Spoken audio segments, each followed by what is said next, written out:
Welcome everybody to Let's Talk Hypnosis, brought to you by Hypnothoughts Live 2018.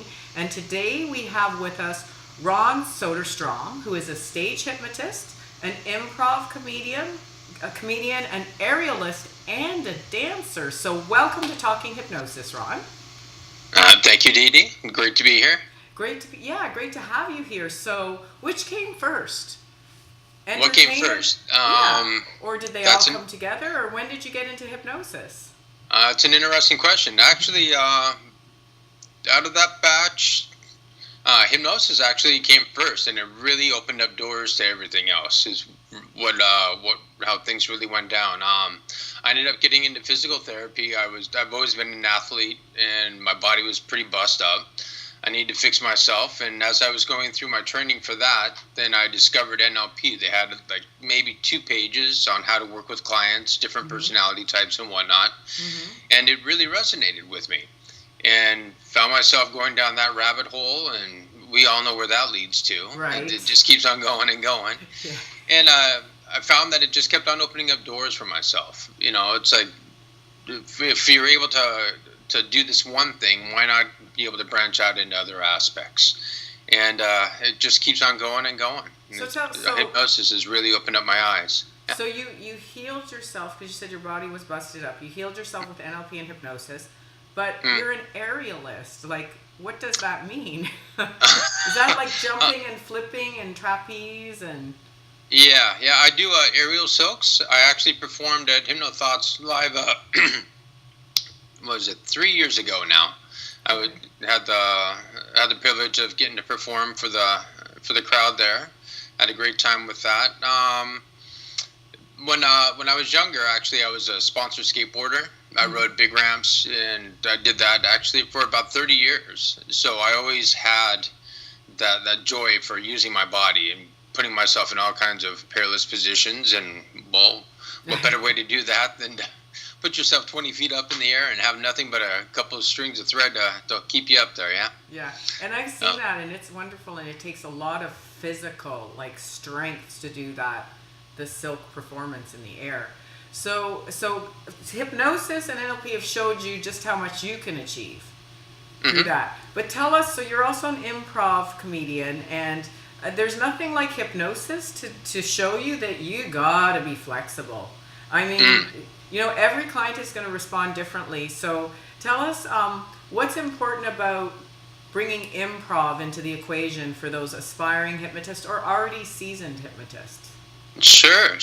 It's tremendous. And it's just like you say, when you need that flexibility. And that's what I kept on hearing when I was starting out in hypnosis, was that improv was a great way to build up flexibility. And myself, I was pretty much always an introvert. And just the thought of that, as it strikes so many, is terror, getting up in front of people without any kind of clue of what you're doing and just supposed to let whatever come out. And I finally took that plunge, went to my first class for it, and I found it to be absolutely liberating. I was amazed at the stuff that was coming out of myself, whether it be actual words or just sounds and grunts, whatever it may have been for that moment. And I just kept on going down that trail, and just flourished. It was so very freeing, and I found that after doing so, and while doing so, that my interactions with clients, people in general, it just became so much more rich, because now, rather than just coming at it from my viewpoint. Right. Comedy improv, it just teaches you how to be able to see things from so many different angles, how to be flexible, how to be open.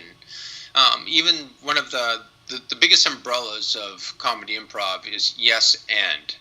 It's not saying no to what's offered to you. It's being willing to say yes and add on to it. So, because you say that in the talk you're going to give, that it's going to help you build greater rapport with others. You're going to be more confident in new situations and have more creativity and flexibility. Most definitely.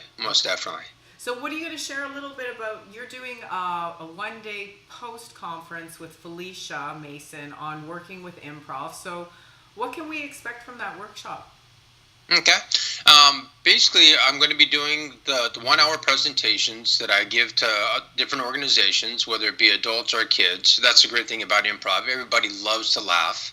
Right. So I'm going to be giving the 1 hour workshop that I love to take around, and then breaking it down with the people. So that way they have the opportunity to actually experience it for themselves, get the resources that it offers them, and then being able to find the tools, being able to get down to more the basics of what it is, so that way they can apply it in their own business, whether it's out giving talks to different organizations or even just one-on-one.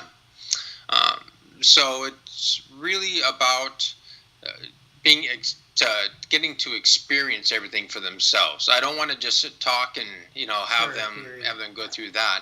I want them to be able to take the lessons themselves and go through it. Yeah, and no doubt you're going to not only do improv comedy, but with a hypnosis twist, like how you almost definitely.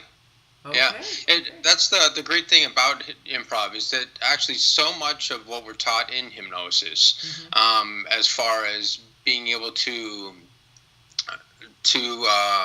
liberate your mind, to be free, actually is right there in improv.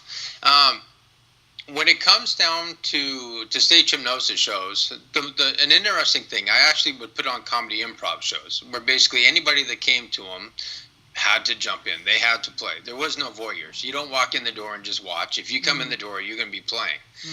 And it really comes down, you're doing the same thing as a stage hypnosis show. You're getting people to go through all these different scenarios, only you're not doing a formal induction. Right. So now all of a sudden you're getting people to open up their mind. They're finding themselves not being so inhibited, scared to get out there and just do things. They're having fun. They're laughing. They're doing things they never thought that they would, without a formal induction that goes along with it. So it's funny. Stage hypnosis, comedy, improv, I actually find them being almost the exact same thing. Just when we're doing the stage hypnosis shows, we're giving them a little extra edge. We're cutting out some of the tension for them. So basically, whether it's for the aspiring stage hypnotist or for therapeutic hypnotist, this course is going to be great because it's going to help people liberate and free their mind. And like you said, when those things come out of you that are unexpected, that is really a confidence builder, isn't it? Oh, most definitely. Most definitely. Amazing, Ron. So thank you so much for being with us. So anyone who wants to go sign up for Ron's course, it's htlive.net, and he's doing a post course with Phylicia. Did you want to say a little bit about Phylicia Mason? Sure, Phylicia Mason. She's a wonderful, wonderful gal. She's been involved in theater for years and years and years. She's been attending there at Hypnothoughts Live also for a number of years. Did an improv class last year. Actually, both of us, we had our own separate ones that we done, and we decided to go ahead and collaborate on this one, bringing in our own experiences. Right. And so it's definitely going to be a fun doubleheader for everyone. Right. Excellent. Well, it was a pleasure speaking with you today, and we will see you at Hypnothoughts Live. Great. Thanks, Didi. Same here. Ron, you take care. Have a great day. Bye-bye. Aloha.